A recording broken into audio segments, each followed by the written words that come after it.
And welcome to another edition of Inside PressBox. I'm your host, Stan the Fan Charles. Those of you who joined us last week saw my interview with Kevin Byrne, or at least the first part of it, Ravens Senior Vice President of Public and Community Relations.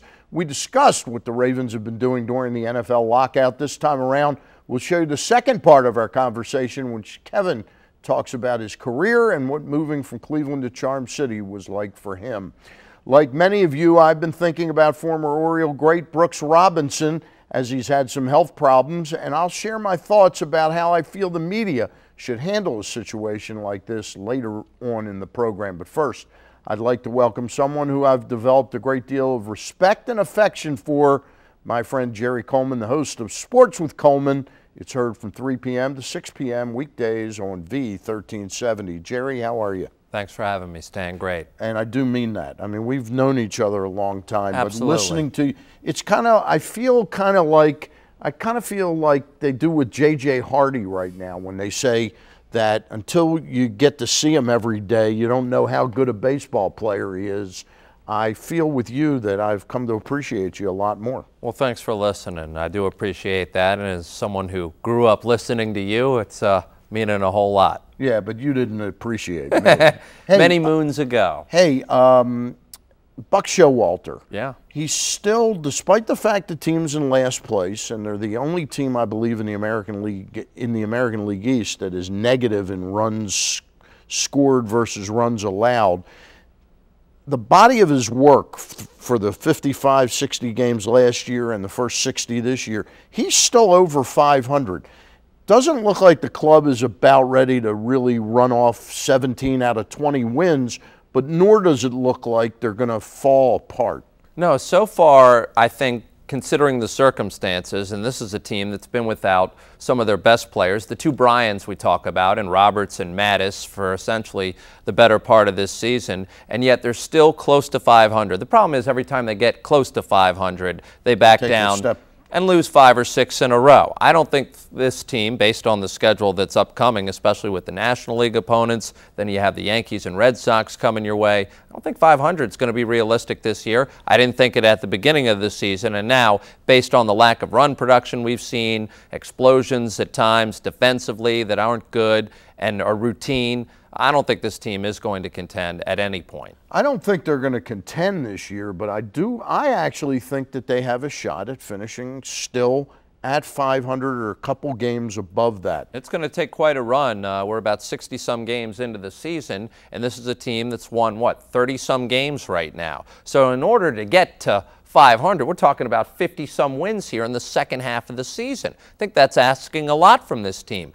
Zach Britton's been a key component here. You can't expect him to keep it up through September. That wouldn't be the prudent move to keep him up pitching at the major league level in his rookie season this long, in my opinion. Now, Brian Roberts, you followed his career, and I know you're pretty tight with Brady Anderson. What do you think we can expect out of Brian Roberts, say, after the All-Star break? Do you think he comes back and is any type of help to this ball club? I think it's anyone's guess. I think I look at Brian Roberts the same way I'm looking at Sergio Kindle. When you go through this concussion syndrome, and he just went through headaches the other day, it's a major red flag for your health and your life, and I think you have to consider that. He's got guaranteed money coming his way. I think his best days are behind him. I think it's going to be a tough road for recovery. I wish him nothing but the best. He's a key asset to the Orioles, but I think considering the circumstances he's in, you can't count on him right now, Stan. Let's move from the Orioles down south about 30 miles, College Park, Maryland. Kevin Anderson,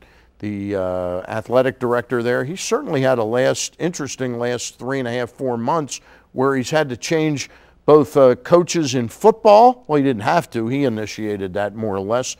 And then suddenly Gary Williams walks away, and he has to do a basketball coach as well, in Randy Edsel and Mark Turgeon. Well, these are his two signature hires, no doubt about it, and we're going to find out what kind of athletic director he is. I think he's had a couple of mistakes publicly in speaking about Ralph Friedgen's situation with the Mark Turgeon press conference. Maybe he said a few things he shouldn't have said. This is a guy coming from a respected school like Army, but this is the University of Maryland. He's going to have to take a step up, and we're going to see how these Mark coaching Turgeon hires right work. there. Yeah, Turgeon's so far so good in terms of recruiting. I think next year, don't count on anything from the Terps basketball team. It's going to be rebuilding for the football team this year. But let's see what these two guys can do. Obviously, Kevin Anderson has put his signature again with these two hires, and it's a changing of the guard in College Park. You had two alums there running these respective programs, and now you have two relative newcomers. Quick question about Gary Williams. Do you feel like I do that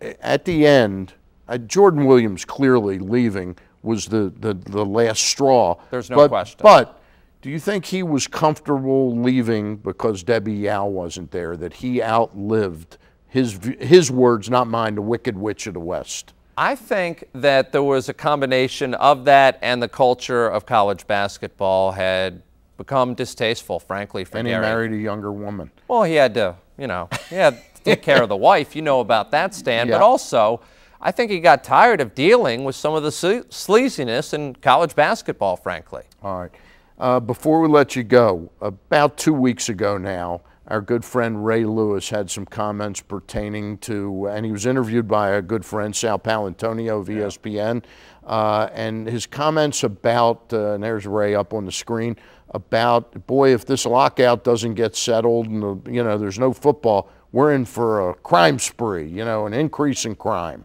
Well, I figured it out. I think Ray was talking about Kenny Britt of the Tennessee Titans, who right now is on an arrest-a-week basis.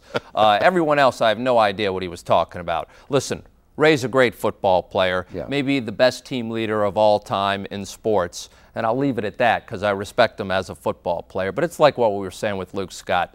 Stick to what you know, and that's your respective sport. I find most of the time when these guys open their mouth, they prove that they shouldn't be opening it as much. They should just play the games. We want to hear social commentary sometimes, but not all the time, and I think that was just too much. Hey, Mark Cuban wins his first championship, NBA championship.